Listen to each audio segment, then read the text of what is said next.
Hello, everyone, and welcome to the Action and Adventure Reveal stream for Renegade Con. I am here with Ben Heisler. We're going to talk about some Power Rangers, some Transformers, G.I. Joe, and My Little Pony, a bunch of upcoming releases for 2024. And then later, we're going to bring on Marcus Burchers to talk more about the deck building games. But let's get started talking about RPGs. Ben, why don't you introduce yourself? Hi, everybody. I'm Ben Heisler. I'm the Associate Producer of RPGs here at Renegade, which means I'm involved in most of the Essence 20 RPGs. So that means Transformers, Power Rangers, G.I. Joe, My Little Pony, and some other exciting things that we have coming up. Ooh, sneaky. Sneaky.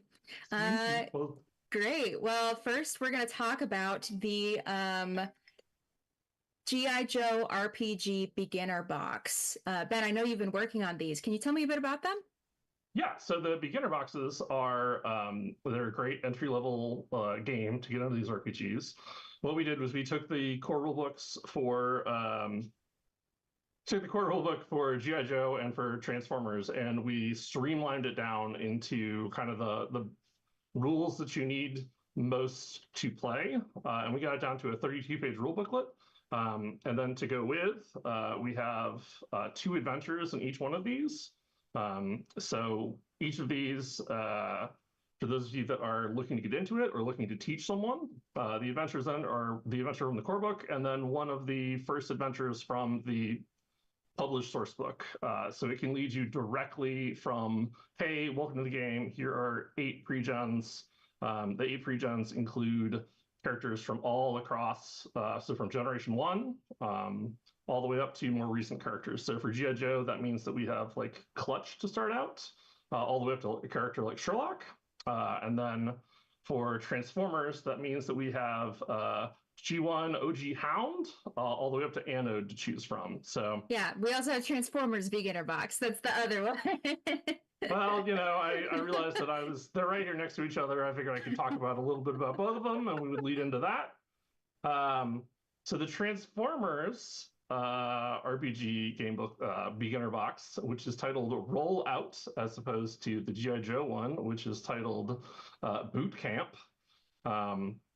is the same type of product. It has a play in the game booklet. It has the 2 adventures that I mentioned before. It has 8 pre-gen characters, and these pre-gens are in 4-page folios, which is the first time we've done that for Essence 20. And they're really cool. They've got the first page is all about who the character is. And then inside we have the character sheet and explaining what's on the character sheet. And then on the last page, we have things about leveling up. So you have everything that you need to start playing. It's great. Yeah, that's awesome. I think both the G.I. Joe role-playing game Beginner Box and the Transformers role-playing game Beginner Box are like awesome gifts also if you're trying to get people into RPGs. I think it's a great way. I mean, I don't know. I'm a role player myself, and the biggest thing about being a role player is trying to get other people to play with you. So a nice shiny new Beginner Box would be a great way to get people to play with you. Yeah, so Um, one of the things that we also were focused on was a lot of the time, especially with me, my family has done a bunch of G.I. Joe stuff and a bunch of Transformers stuff, but they've never caught into RPGs. And so these box sets are designed so that you can get your friends together, but because these are properties with over 30 years of history, we wanted to make sure that we touched on the back history for people that may have collected Joes but haven't touched Joes or RPGs ever, and newer characters. So it's perfect for also introducing your family members in addition to your friends. yeah, absolutely. And both of those are releasing this May, so keep an eye out for that. That's pretty soon. Next up, let's talk about the G.I. Joe role-playing game source book, the G.I. Joe RPG Quartermaster's Guide to Gear. Ben, what even is the Quartermaster's Guide to Gear? Tell me about it. So the Quartermaster's Guide to Gear is the definitive equipment and vehicle guide for the G.I. Joe role-playing game. So from personal weapons to cutting-edge vehicles and battle stations, this is all kinds of great stuff you're going to find in this book. So one of the biggest things about it is that it has ready-to-use G.I. Joe and Cobra bases and battle stations, including the Cobra Hammerhead, and the Cobra Terradromes, the USS Flag aircraft carrier, and a wide variety of other ones, going from the small bases like the Heat Seek missile platform all the way up to like the Hammerhead. And it is super cool. It also includes a new focus for each role in the G.I. Joe role-playing game. So we've got like drone pilots for infantry, and the technicians get to be anti-tech and are neutralizers. We have 3 new origins and 8 new influences, including options like the Junker and the Futurist. There's guidance in there. Yeah, here we have the Hammerhead up now. It's super cool, y'all. This is one of the toys I did not have. But back to the features of the book. So it has guidance on historical, retro, future, and cyberpunk settings. So if you want to have your G.I. Joes operating in Vietnam, it's got guidance on how to modify the G.I. Joe core rulebook, which is in the current like 5 minutes in the future is what they call it. And instead if you want to do either like a cyberpunk G.I. Joe adventure, or like I said, a World War II or similar type historical, it talks about all the history and tech of the battlefield. And then to close all out, it has 40 new general perks, 17, not 70, new pieces of gear and upgrades, a whole new armor type, and a whole bunch of upgrades for it. And 11 new vehicles, including fan favorites like the Joe Mauler main battle tank and the Cobra Mamba, as we see here now. That is so awesome. I am so excited. I'm a big cyberpunk gal myself, so that cyberpunk feature, all that sounds so cool to me. Is there any like teasers you can share on like the futuristic elements and stuff? What? Now you're asking me to share secrets? Can you spill some secrets for us, Ben? I can spill some secrets. I will spill one of the secrets I'll start with is the Chameleonite role focus for the Commando. And that allows you to change your look in a matter of moments using the new nanotech powers items that we have in the book as part of the gear section. So a couple of great examples of characters like this are Agent Faces or Zartan, both of whom are known for changing how they look and being that surprising character when you least expect it. Speaking of that, like one of the coolest things about Chameleonite is you get to do that awesome like Mission Impossible moment where your character is behind enemy lines and people think they're talking to their ally, and then, aha! But it was me! Then you can just immediately jump in with your sneak attack damage and get that party started. I love that. So fun. And that also releases in May. So you can pre-order that now. We have someone dropping links in chat. So go do that right now. It's coming soon. So what else do we have coming up for the G.I. Joe role-playing game? Well, I'm glad you asked. So another product we have coming up, another book we have coming up for the G.I. Joe role-playing game is Factions in Action Volume 2. So our first book was well received and let us get into Python Patrol and, Python Patrol and Tiger Force, among others. There we go. Haha, saved. And a bunch of minor factions. This time we have 3 major factions that we're touching on, 2 of which you can see on the cover. One, the Arashikage, which are a huge part of G.I. Joe lore that it's super exciting that we're getting to do a deep dive on.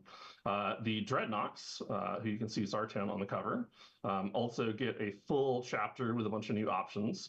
And then we have a third group that is the October Guard, who, as we know, never fight Cobra, but only sometimes work with G.I. Joe. They're a wild card faction.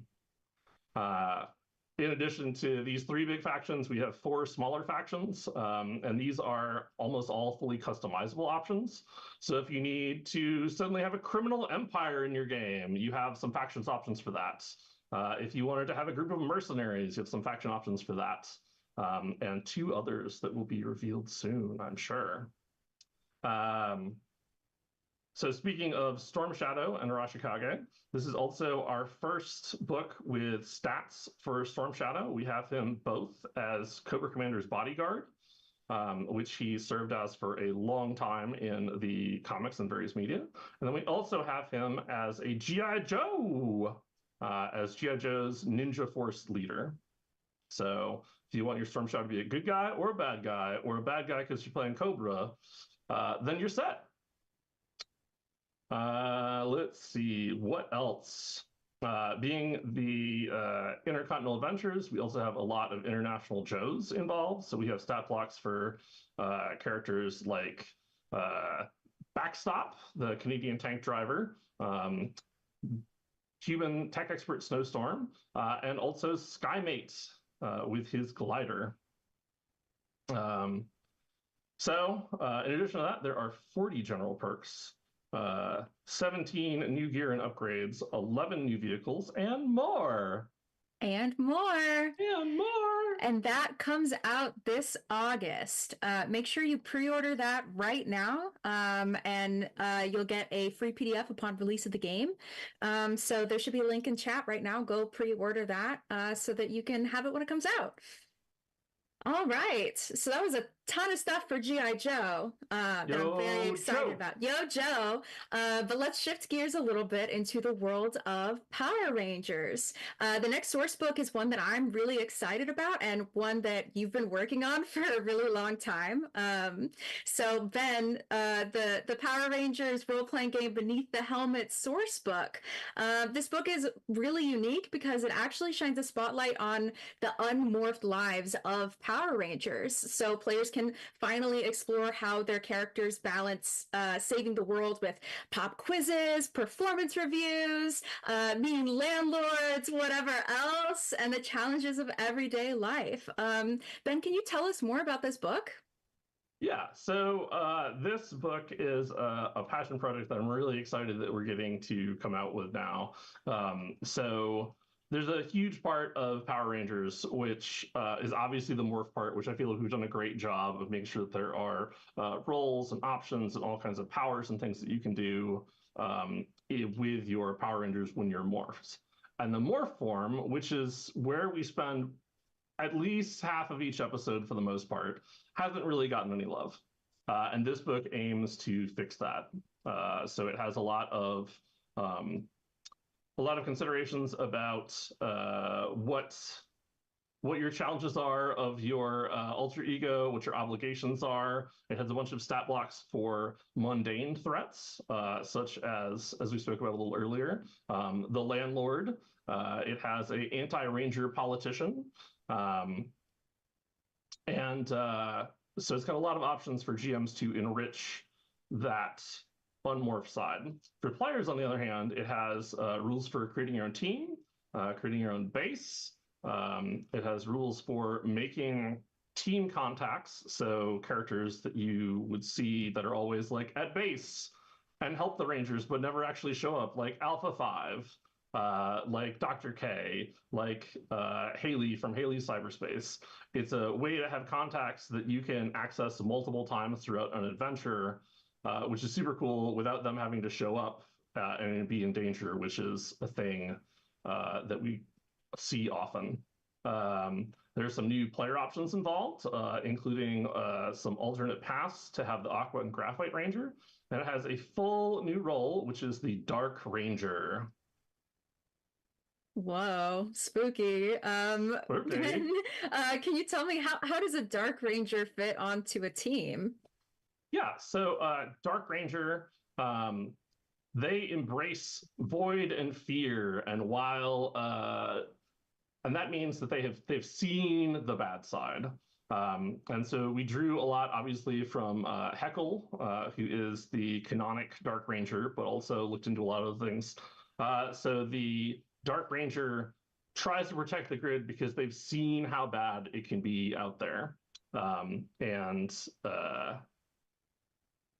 Sorry about that. They're mostly based around using fear effects and fear conditions on enemies. So it's a great way to use conditions more at the table, and also dealing damage. It's a primary damage dealing role that is exciting and dark and moody and cool.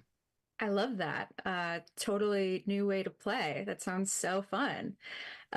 So yeah, this is going to come with a lot of stuff. There's, rangers and equipment. What are you most excited for in this book? So while I'm super excited, so this book, in addition to touching the unmorph life, also examines Dino Thunder, Dino Charge, and Super Dino Charge. And apologies for Never apologize for the kitty. Hugan says hello. That's the Dark Ranger. That's my own personal Dark Ranger, yes. So while we touch on these, by focusing on these seasons, we got to have a bunch of cool new swords, energems, and all kinds of stuff like that. But the thing that I was most excited about, because we started development on this book shortly after JDF passed, and so by covering Dino Thunder, we've covered his last full season, and so we got to explore not only characters like Connor, Ethan, and Kira, who get to shine this book with Dino Thunder powers. Here's one of the Connor art pieces we have in the book. But in addition to that, a big part of us understanding and deciding which way to go with cats. I was exploring and deciding where to go with this book, like the team bonus, the team NPCs, the headquarters and team hangout, and contacts, was because Tommy played such an important mentorship part of that season, and it was very important to us that we respect that and that we brought it through, because I certainly can't play the Power Rangers RPG without thinking about that amazing performance and how important he was to the series. And it was really great to be able to explore that and provide tools for players. Yeah, absolutely. Including in the Professor Tommy Oliver Contacts, which is in the book. Well, that's lovely. Yeah, that's really special. It's great that you're able to include that in the book. I know that this is also going to come with, there's new origins that we've talked about. Can you give us a little bit more details on any particular new origins? Yeah, so touching on the theme of the unmorphed life, one of the ones we have in the book is called Alter Ego Displaced. And this one is inspired by James Navarro, who was the Aqua Ranger from Dino Charge. It's a very tragic character concept. In a lot of the things about Beneath the Helmet, we wonder, hey, where's the line between your morphed and your unmorphed life? And Alter Ego Displaced has just given up the alter ego side of it. It's just a ranger. And it gets into a lot of questions like, well, why are you still doing this? What does the end look like for you if you don't have a home to return to? And it's very tragic. It's very self-sacrifice sided origin, and I'm really excited that we're bringing it to the game along with a bunch of other exciting ones in this book. Yeah, I love that. It sounds like this book that's coming out is going to be great for folks that want to delve more into role playing and really fleshing out characters. So I'm really excited for it. That releases this May 2024, and make sure to pre-order now to get your PDF for free. All right, Ben, it was great having you here to talk about all of the cool role-playing game stuff that we have coming out. We're going to say goodbye to Ben, and we're going to bring on Marcus to talk more about deck building games. Yeah, thanks, Ben. Bye. Bye. All right. Hi, Marcus. Hi. Why don't you introduce yourself? I'm Marcus Burchers, and I'm the playtest coordinator for Renegade. And I also help out on the R&D team for board games. In particular, I work a lot on the deck building games and the Guardian system. Amazing. Great. Yeah, so somebody in the chat earlier got mad at me for saying shifting gears and not doing a Transformers transition. So I'm gonna say it now. We're shifting gears to talk about the Transformers deck building game Chaos Unleashed expansion. Can you elaborate on that for us? Sure. So in Chaos Unleashed, Unicron threatens the multiverse. One by one, planets have been falling prey to the Chaos Bringer, who gains more and more power as he consumes or destroys everything in his path. Both the Autobots and the Decepticons have to put aside their differences to face this one doom together and stop it before Cybertron itself is destroyed. Wow, so you can play like either Autobots or Decepticons in this one. What types of new characters will players be able to find in this expansion? I think this is going to be some characters that a lot of players have been looking for. For Autobots, it's going to be Rodimus Prime, Retgar, Blur, and for Decepticons, it's going to be Galvatron, Cyclonus, and Scourge. And you can play either Autobots or Decepticons or do a mixed team and join forces against the all-powerful Unicron in two exciting modes of play, either co-op or one versus many. That's awesome. Can you tell me a little bit more about this big bad threat, this Unicron? Yeah, in co-op, Automata Unicron gives up to four players, a menacing threat to overcome. It's fully cooperative, and player Unicron comes with his own set of dangerous starter cards and a massive character card, which is even like bigger than the combiner character cards, and ready to take on all comers in an epic one versus many battle to save Cybertron. That's awesome. And is there going to be any sort of pre-order promo on this one? Yes, the pre-order promo is bonus pack 7, which includes, as usual, like a few main deck cards, and it has a couple more playable characters. For the Autobots, it has Blaster, and for the Decepticons, Nemesis Prime. Awesome. Yeah, that sounds like it's going to be so fun. I'm so excited to have another expansion for the Transformers deck building game. And that releases June 2024, and you can pre-order that now. We'll have links in the chat. Reminder, we have links in the chat for all of these new announcements. So up next, I'd love to talk about something that I'm really excited for, which is the My Little Pony deck building game Scholarly Shenanigans expansion. Marcus, can you tell us about that? I love the title. Yeah, me too. The new cards in the expansion open up new adventures in My Little Pony. It has more locations, allies, actions, situations, hurdles, challenges, everything you'd expect. It introduces 2 brand new card types with their own rules, anthems and anthologies. But it also has Twilight Sparkle's School of Friendship as a new feature. It's a new set of locations that are a little special, a little different than normal. They help you expand your horizons, give you new options. And throughout the game, you can upgrade them as you master the subjects of generosity, honesty, kindness, laughter, and loyalty. I love that. I'm a sucker for a good school setting. So what new friends will players find within this expansion?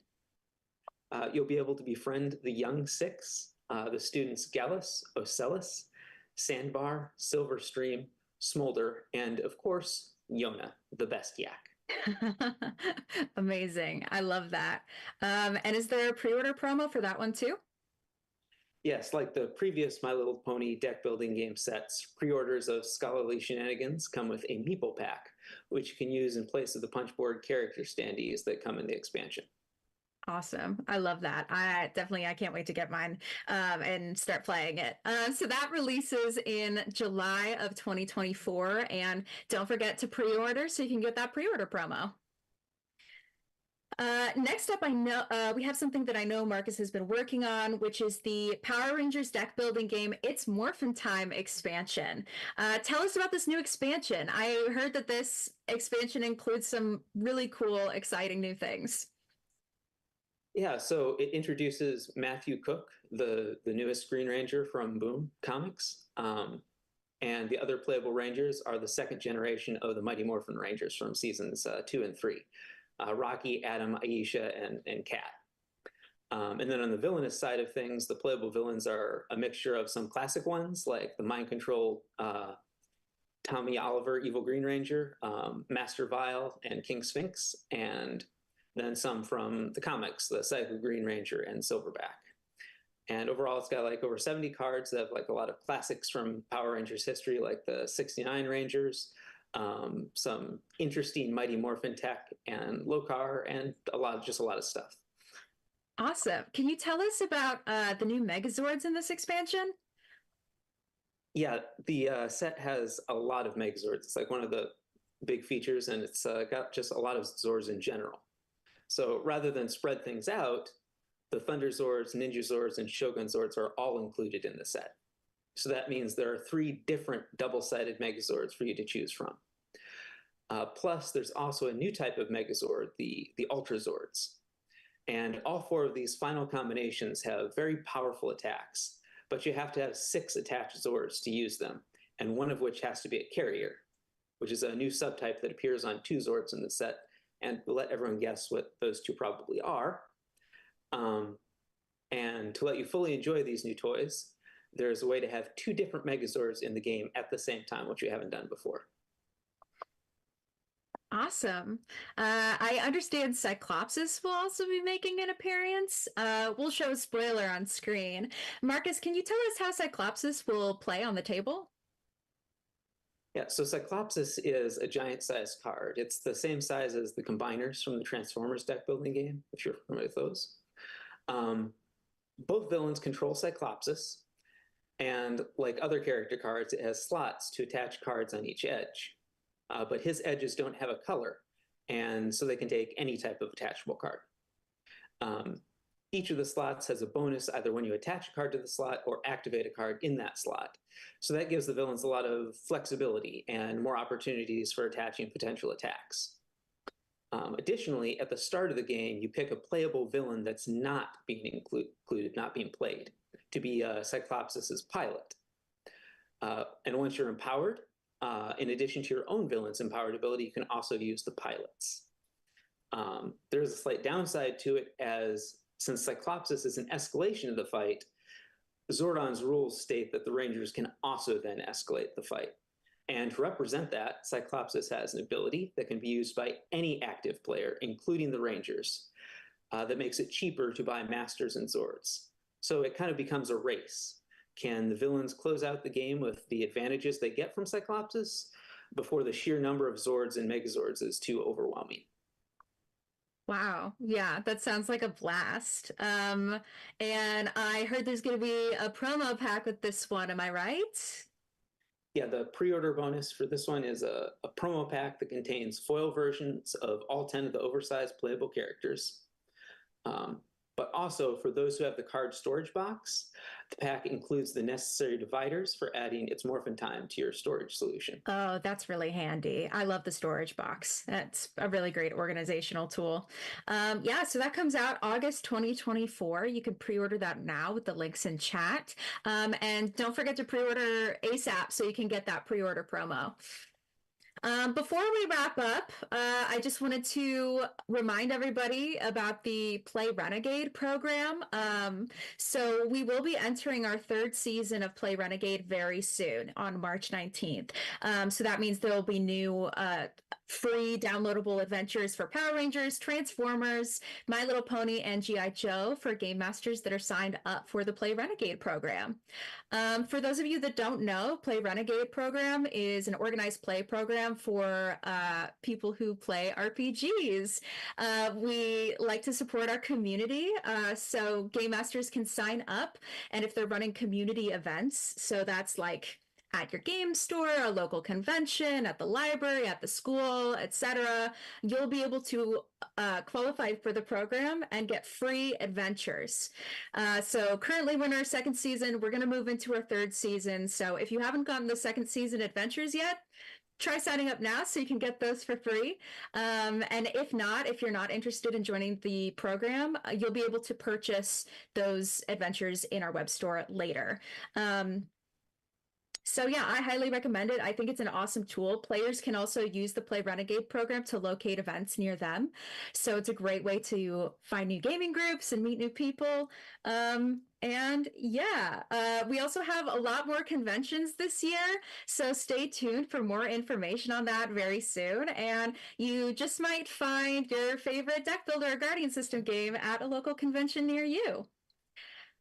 Well, thank you all for tuning into the Action and Adventure Reveal stream. It was so great seeing you all in chat, and make sure to tune into the strategy stream at 4 p.m. where Jordan and Dan Bojanowski will be talking about all things strategy gaming. And then at 5, we have World of Darkness. So I'll see you then.